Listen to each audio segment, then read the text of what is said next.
அஸ்ஸலாமு welcome back to my channel. இன்றைக்கி நம்ம வீடியோவில் வந்து ரொம்பவே டிஃப்ரெண்ட்டான ஒரு டிஷ் வந்து ரெடி பண்ண போகிறோம். இதை பார்த்தோன்னே எல்லோரும் வந்து சிக்கன் நினச்சிருப்பீங்க, அப்படி இல்லாட்டி பன்னீர் நினச்சிருப்பீங்க. ஆனால் ரெண்டுமே இல்லை. இது என்ன அப்படின்றத வீடியோக்குள்ளே போய் பார்க்கலாம்.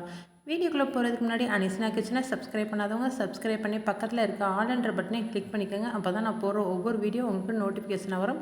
இப்போ வாங்க வீடியோக்குள்ளே போகலாம். இது என்னன்னு பார்த்தீங்கன்னா, மீதமான இட்லியை வச்சு நான் இட்லி மஞ்சூரியன் தான் பண்ணியிருக்கேன்.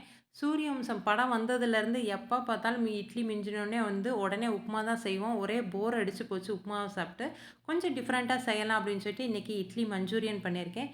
இப்போ எங்கள் வீட்டில் வந்து மீதமான இட்லி 3 இருந்தது. அதை வச்சு இந்த மாதிரி வந்து குட்டி குட்டி பீஸாக வந்து நான் கட் பண்ணி தனியாக எடுத்து வச்சுக்கிறேன். இதுக்கப்புறம் வந்து ஒரு கடாயை அடுப்பில் வச்சுட்டு அதில் எண்ணெய் ஊற்றி நல்லா எண்ணெய் ஹீட் ஆனதுக்கப்புறம் நம்ம கட் பண்ணி வச்சுருக்க இட்லியை வந்து கொஞ்சம் கொஞ்சமாக ஒவ்வொரு பீஸாக வந்து போட்டுக்கோங்க. நெருக்க போட்டிங்க அப்படின்னா ஒன்றோட ஒன்று ஒட்டிக்கிட்டு உங்களுக்கு எடுக்கிறதுக்கு ரொம்ப கஷ்டமாக இருக்கும். அதனால் கொஞ்சம் கொஞ்சமாக போட்டுட்டு நல்ல மெரூன் கலரில், அதாவது ப்ரௌன் கலரில், கோல்டன் ப்ரௌன் கலரில் மாறுற அளவுக்கு வந்து நல்லா வறுத்து எடுத்துக்கலாம். இந்த மாதிரி வறுத்ததை கூட நீங்கள் தனியாக சாப்பிட்லாம். அதுவே வந்து நல்லா மொறு மொறுன்னு சூப்பராகவே இருக்கும்.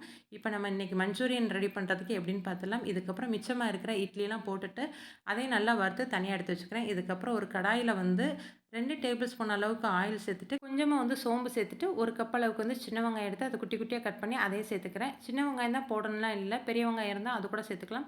இது நல்லா வதங்கினதுக்கப்புறம் காரத்துக்காக வந்து தனி மிளகாய் தூள் 1/2 டீஸ்பூன் அளவுக்கு போட்டு இதையும் நல்லா வதக்கிட்டு 2 டேபிள் ஸ்பூன் அளவுக்கு சோயா சாஸு, 2 டேபிள் ஸ்பூன் அளவுக்கு டொமேட்டோ சாஸ் ஊற்றிட்டு உங்கள்கிட்ட சில்லி சாஸ் இருந்தால் அது வந்து 1 டேபிள் ஸ்பூன் அளவுக்கு மட்டும் ஊற்றிக்கோங்க.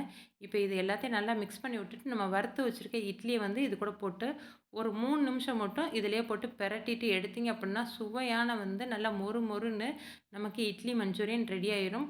எப்பயுமே வந்து மீதமான இட்லியை வச்சு நம்ம வந்து உப்புமா தான் செய்வோம். ஆனால் கொஞ்சம் டிஃப்ரெண்ட்டாக வந்து குழந்தைகளுக்கு செஞ்சு கொடுக்கும்போது வந்து அவங்க விரும்பி சாப்பிடுவாங்க. கண்டிப்பாக இதே மாதிரி செஞ்சு கொடுத்து எப்படி இருக்குன்ட்டு மறக்காமல் கமெண்ட்டில் சொல்லுங்கள்.